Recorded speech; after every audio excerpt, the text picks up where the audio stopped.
আসসালামু আলাইকুম। আশা করি সবাই অনেক অনেক ভালো আছেন। আরও একটি ব্লগ নিয়ে চলে আসছি। আমার আজকের ব্লগটি দেখার জন্য সবাইকে স্বাগতম জানাচ্ছি। তো এই তো সকাল সকাল নাস্তাটা তৈরি করছি। আজকে নাস্তার আইটেমে আমি রেখেছি ব্রেড আর অরেঞ্জ জেলি। কারণ প্রতিদিন একই নাস্তা ছোট বড় কারো কাছে ভালো লাগে না, তাই না? তাই নাস্তার তালিকা যদি মাঝে মাঝে এরকম পরিবর্তন আনা যায় মন্দ হয় না। তো সেই রকমই আজকের নাস্তার আইটেম হিসেবে আমি রেখেছি ব্রেড আর অরেঞ্জ জেলি।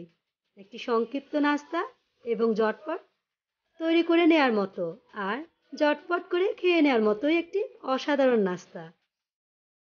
তো আজকে যেহেতু আমার সকাল সকাল বাচ্চারা ঘুম থেকে উঠেছে, তাই ভাবলাম এই সংক্ষিপ্ত নাস্তাটাই ওদেরকে তৈরি করে দেই। আর যেহেতু আজকে আমি একটু বাইরে যাব, তারা রয়েছে, তাই নাস্তার আইটেমে এই ব্রেড আর জেলিটা রেখেছি। তো এখন আমি জেলিটা ব্রেডে মাখিয়ে নিচ্ছি।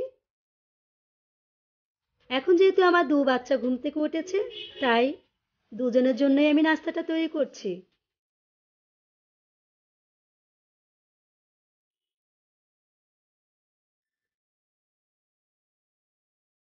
তো এখানে আমি 4 পিস ব্রেডে অরেঞ্জ জেলিটা মাখিয়ে নিচ্ছি। তো তৈরি করে নিয়েছি আমার নাস্তাটা। এখন আমি বাচ্চাদেরকে খেতে দিব। আজকে আমি ছোট দু বাচ্চাকে টেবিলে ডেকেছি। মাশাআল্লাহ, ওরাও সকাল সকাল ঘুম থেকে উঠে ফ্রেশ হয়ে নিয়েছে। তো এই তো ওরা বসে আছে লক্ষ্মী ছেলের মতো। আপনারা দেখেই বুঝতে পারছেন কতটা শান্তশিষ্ট ওরা। এখন আমি ওদেরকে নাস্তাটা দিয়ে দেবো খেতে। তো আমি জানি আমার ছোট বাচ্চা 2 পিস ব্রেড খাবে না, কিন্তু তবুও আমি দিয়েছি। যেহেতু ভাইয়াকে দিয়েছি, তাই ওকে তো সমান সমান দিতে হবে, তাই না? যতটুকু খেয়ে নিতে পারে তাতেই আমি খুশি, কিন্তু চেষ্টা করি সমানভাবেই খাবারটা দিতে। তোরা নাস্তাটা খেয়ে নেন, এখান দিয়ে আমি তৈরি হয়ে নিচ্ছি। যেহেতু বলেছি বাইরে যাব, আর কোথায় যাব অবশ্যই আপনাদেরকে সাথে নিয়ে যাব। আমি তৈরি হয়ে তারপর ওদেরকে তৈরি করে নেব।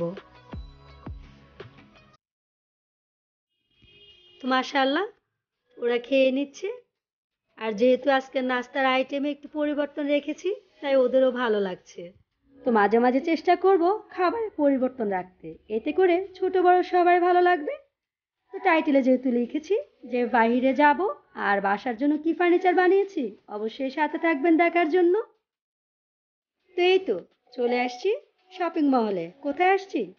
আজকে আমি আসছি উত্তরা রাজলক্ষ্মী কমপ্লেক্সে। এই রাজলক্ষ্মী কমপ্লেক্সে রয়েছে সব ধরনের শোরুম। তো আজকে আমি কি জন্য এসেছি সেটা দেখে বুঝতে পারছেন। আজকে আমি কিনবো, যেহেতু আমার বাসায় বাচ্চারা রয়েছে, আমার ট্রিপডটি তারা নষ্ট করে ফেলেছে। তাই দৈনন্দিন যেহেতু আমি ব্লগ ভিডিও করি, অবশ্যই তো আমার ট্রিপড লাগবে, তাই না? তাই আবারও চলে আসছি ট্রিপড কেনার জন্য উত্তরা রাজলক্ষ্মী কমপ্লেক্সে। আমার সাথে রয়েছে আমার 3 বাচ্চা। তো আপনারা সাথে থাকুন। ট্রাইপড কিনে পরবর্তীতে আবার আমি আপনার সাথে শেয়ার করব।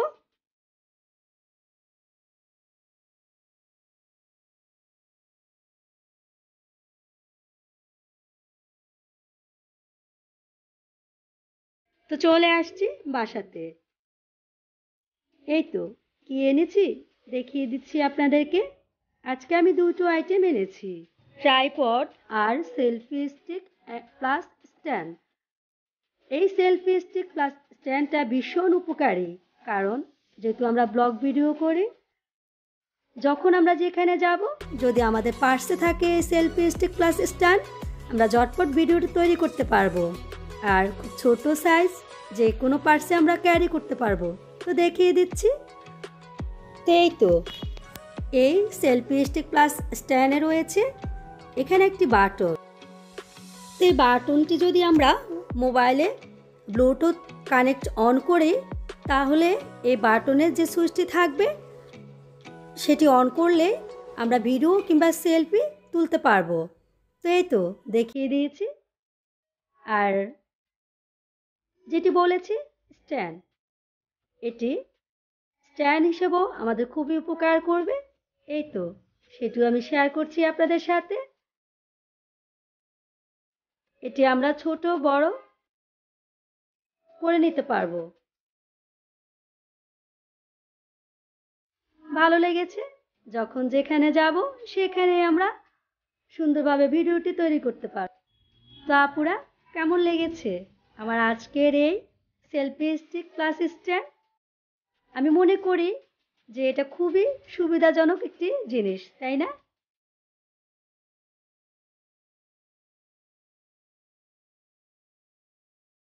এটিও আমার ভীষণ ভালো লেগেছে। এবার এনেছি চায়না ব্র্যান্ডের। আগে যেটা ছিল, তবে সেটা ছিল অন্য ব্র্যান্ডের। এবার এনেছি চায়না ব্র্যান্ডের ট্রাইপড। বাচ্চারা আসলে বাসায় থাকলে কোনো কিছুই ঠিক থাকে না। আর আমরা যেহেতু ব্যস্ততায় থাকি কাজকর্ম নিয়ে, সব কিছু আসলে সবসময় দেখে রাখা যায় না। কারণ কখন হুটহাট করে বাচ্চারা ধরে ফেলে সেটা আসলে আমরা বুঝতে পারি না। তো কি বলবো, বাচ্চারা তো ছোট, কিছু তো তাদের বলাও যায় না, তাই না? তা নষ্ট হয়ে গেলে আবার আমাদের এই প্রয়োজনীয় জিনিসটা অবশ্যই কিনতে হয়। তো এই তো দেখিয়ে দিচ্ছি।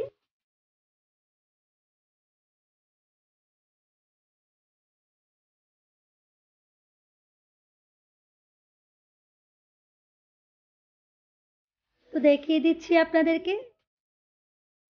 নিচের অংশে রয়েছে ৩টি স্টিকে ৩টি কাভারের মতো। আর এই কাভার ৩টি এরকম খুলে দিলে আমরা এর ট্রিপডটি ছোট বড় করে নিতে পারবো।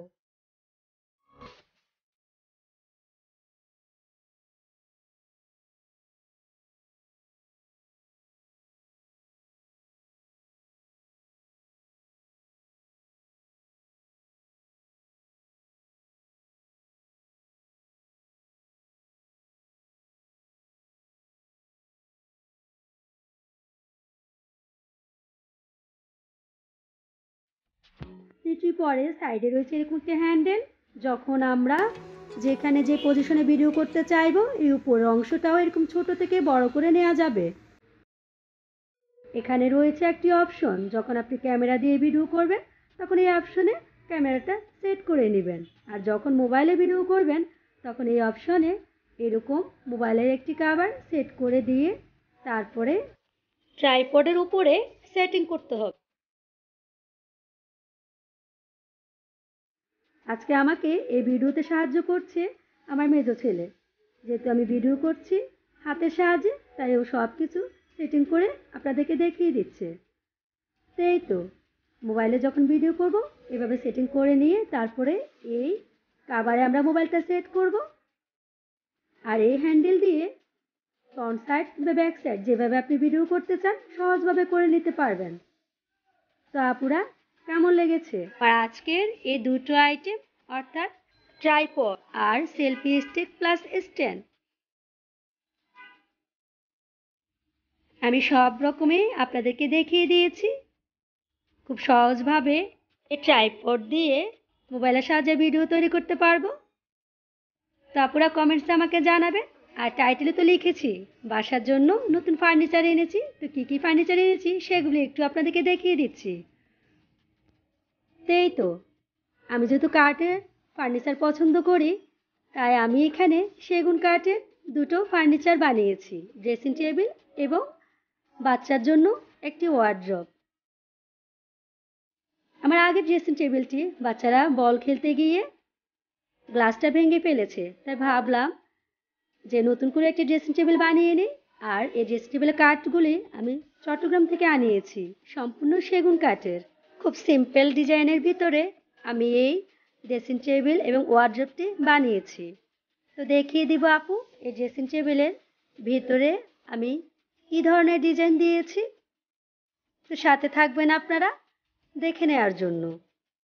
তো ড্রেসিং টেবিলের এই সাইডের অংশটাকে আমি গ্লাস দিয়ে ভিতরের অংশে আমি সেলফের মতো দিয়েছি। এতে করে আমাদের প্রয়োজনীয় জিনিসগুলো আমরা এখানে সাজিয়ে গুছিয়ে রাখতে পারবো।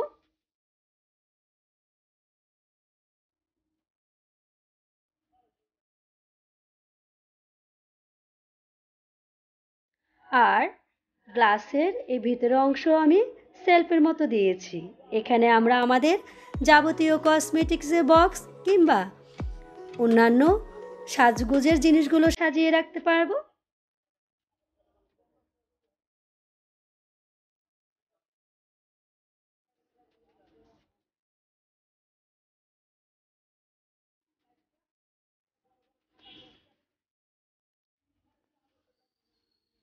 আর এই ড্রেসিং টেবিলের নিচের দিকে দিয়েছি আমি এরকম একটি ড্রয়ার। এই ড্রয়ারটিও আমাদের অবশ্যই যে কোনো প্রয়োজনে কাজে লাগবে। আর নিচে এরকম একটি সিন্দুকের মতো দিয়েছি। আর এই সাইডে একটু বড় সাইজ করে একটি ড্রয়ার দিয়েছি। আর এই ড্রয়ারও আমরা আমাদের যে কোনো প্রয়োজনীয় কসমেটিক্স বা অন্যান্য যে কোনো জিনিস রাখতে পারি, তাই না? তো এই তো আপুরা দেখিয়ে দিয়েছি আমার সেগুন কাঠের সিম্পল ড্রেসিং টেবিল। খুব সিম্পল ডিজাইন। ড্রেসিং টেবিলে যেহেতু আলাদা ড্রয়ার দিয়েছি, ড্রয়ারে রেখেছি লকারের ব্যবস্থা। তো লকারের চাবিগুলো এভাবে আমি রিংয়ে রেখে দিয়েছি। তো আপুরা কেমন লেগেছে আমার এই সিম্পল ড্রেসিং টেবিল? আমার বাসাতে আমি সব ফার্নিচারের সেগুন কাঠের তৈরি করেছি, কারণ আমার কাছে মনে হয় সেগুন কাঠ কিংবা অন্যান্য কাঠের ফার্নিচারই বেস্ট। আমি সব ফার্নিচারে কাঠের তৈরি করতে চেষ্টা করি। তো এই তো দেখিয়ে দিচ্ছি ওয়ারড্রব। আমার যেহেতু 3 বাচ্চা, প্রত্যেক বাচ্চাকে আমি চেষ্টা করেছি আলাদা আলাদাভাবে এরকমভাবে পোশাক রাখার ব্যবস্থা। বড়দের চেয়ে ছোটদের পোশাক বেশি থাকে, তাই না? তাই আমরা চেষ্টা করব বাচ্চাদেরকে এরকমভাবে আলাদাভাবে ওয়ারড্রব কিংবা অন্য ক্যাবিনেট দিতে। তো এই ওয়ারড্রবটিও আমি সেগুন কাঠের তৈরি করিয়েছি। আর এই ওয়ারড্রবে রয়েছে 4টি ড্রয়ার। আর ড্রয়ারের ভিতরে রয়েছে ভীষণ গভীর, যাতে করে বাচ্চারা পোশাক রাখতে পারে সহজভাবে। তো ড্রয়ারগুলো খুলেও আমি আপনাদেরকে দেখিয়ে দিয়েছি। তো কেমন লেগেছে আমার দুটো ফার্নিচার অবশ্যই কমেন্টসে আমাকে জানাবেন। আপনারা যেহেতু আমার পরিবারের সদস্য, তাই সব কিছুই আপনাদের সাথে শেয়ার করি। তো এই তো চলে আসছি, যেহেতু বিকেল হয়ে গিয়েছে, কিছু না কিছু নাস্তা তো করতেই হবে, তাই না? তো আজকে আমি বিকেলে নাস্তার আইটেম রেখেছি নিমকি। আর এই নিমকিটা আমি আগে থেকে বানিয়ে নর্মাল ফ্রিজে রেখে দিয়েছিলাম এই বক্সে করে। এরকম নিমকি যদি আমরা এরকম বক্সে করে তৈরি করে রেখে দিই আর নর্মাল ফ্রিজে, তাহলে 7 দিনে একদম টাটকা থাকবে। তো এখন আমি নিমকিগুলো ভেজে দেবো বাচ্চাদেরকে।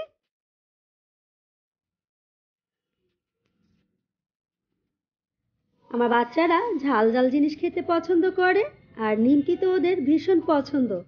তাই আমি মাঝে মাঝে এরকম নিমকি বানিয়ে এয়ারটাইম বক্সে করে ফ্রিজে রেখে দিই। এতে করে আমাদের জন্য খুবই সহজ হয়। সকালে কিংবা বিকেলে ঝটপট আমরা চা কিংবা কফির সাথে নাস্তাটা তৈরি করে নিতে পারি।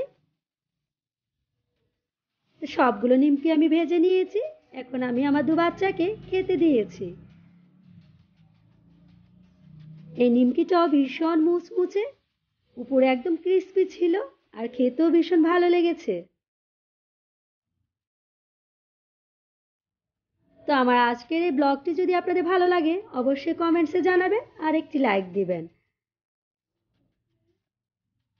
সবাই ভালো থাকুন, সুস্থ থাকুন। আবারও নতুন কোনো ভিডিও নিয়ে চলে আসব। আজকের মতো এই ভিডিও থেকে বিদায় নিচ্ছি আমি রুমা। আসসালামু আলাইকুম, আল্লাহ হাফেজ।